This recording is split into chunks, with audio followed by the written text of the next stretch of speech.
Somebody has been sticking their hands in the cookie jar. What do I mean by that? Somebody has been eating more fish than can be supplied in the ocean, and that somebody is you and I. Listen, the fish in the ocean can no longer sustain the human demand for fish.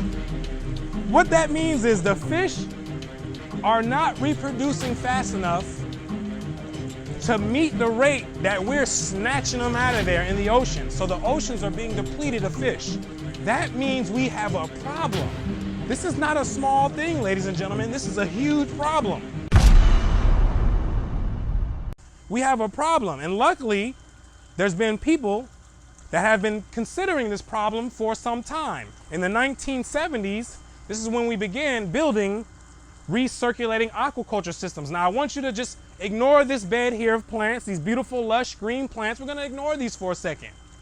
Ignore these and focus on what we have going on back here. This is a recirculating aquaculture system, which means we grow fish or we raise fish in a confined area at much higher densities than when you can get in a natural environment. So we raise fish stocked very densely. They grow in this recirculating system, and we reuse the water. This is super sustainable. Super sustainable. Dr. Timmons and Dr. Ebeling, they say that these systems can save up to 90 to 99% of the water that we use in traditional fish farming. This is huge, huge, huge, especially for you guys in California, especially for you guys. Y'all always got a drought. You guys stay in a drought, so you guys need something like this. You guys need these recirculating systems. So let me show you exactly some of the components that are on this real quick. This is the fish tank, obviously, where we raise the fish. Then we have a filter here where we process the fish waste. And then we also process the nitrogen that builds up in these systems. And we'll talk about that more in depth on a later time. So we have the filters here. We also have a sump tank, and we also have a pump that obviously it circulates the water. It's what moves all the water.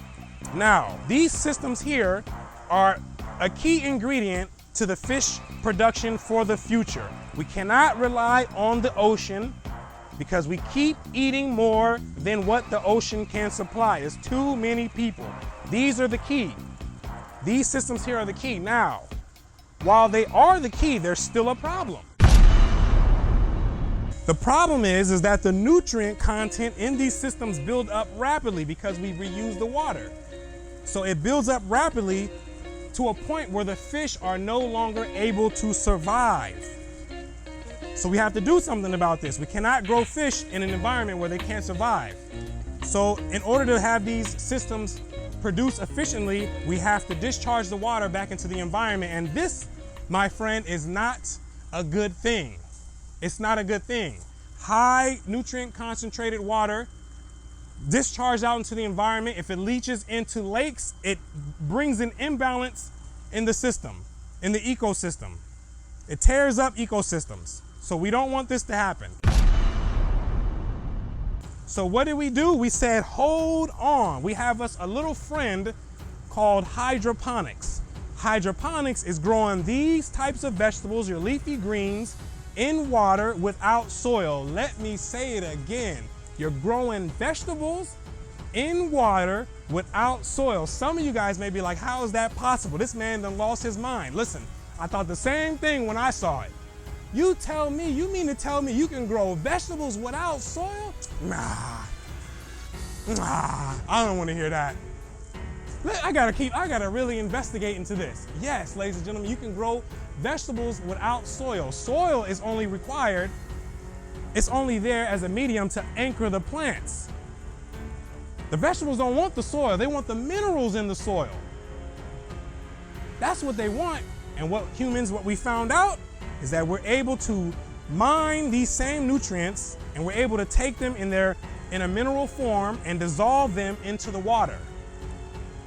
And the plants take those up just the same way they take up the nutrients in the soil. The plants don't care what it is.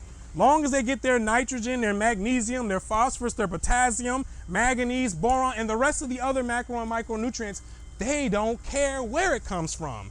Give it to me, give it to me, give it to me. So what they do is, when we have our wastewater here, which would otherwise be discharged out, we say, we know that these plants here can grow with nutrients, and the fish feed that we supply in here supplies the nutrients, the exact nutrients required for plant development. How the heck does this end up happening?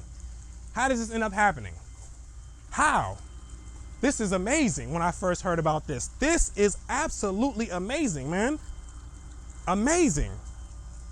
So what we do is we take these recirculating aquaculture setups, the nutrient concentration builds up, we can supply the plants with the nutrients that would otherwise become toxic to the fish. We supply it to the plants remove them, they remove them from the system, from the water, and then we send it back, boom, to the fish tank, fresh and so clean.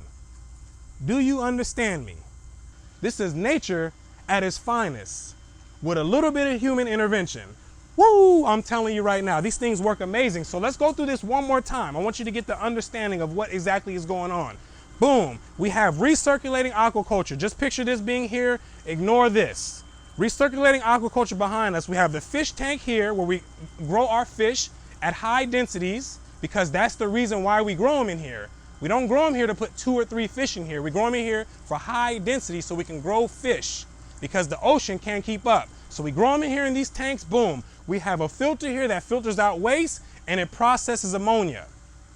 Turns it into a less toxic version of nitrogen known as nitrate. That's the end product of the nitrification process. Boom, we have a water pump that pumps and controls where the water flows goes. So we have nutrients being dispersed everywhere from the fish tank over to the plant production area, and everybody's getting it in. We got the fish, it's going in the circle. The fish all the way to the hydroponic component. Going in, everyone's getting it in. Everyone's getting it in.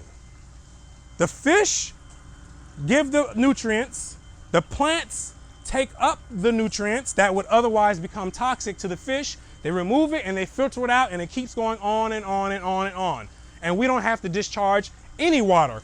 Woo, woo, woo. That is some phenomenal stuff right there. This is why I'm so pumped about it. There's nothing else like it. This is aquaponics, ladies and gentlemen.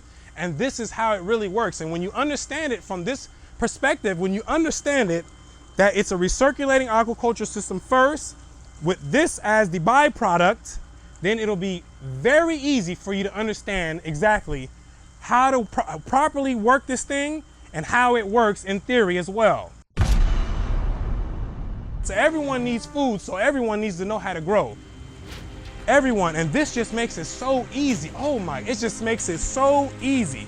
I don't want to grow vegetables in the dirt. I'm gonna tell you right now, I don't want to grow in the dirt. Back breaking, I don't have time for that. I need something where I could just use my mind, do a few things, and let the rest, take its course. I don't want to be out there shoveling and doing, I don't want to do that. That's not what I want to do. But this right here, no brainer. Right here, all the little kids, you high school youngins, you college youngins, you guys should be jumping into this.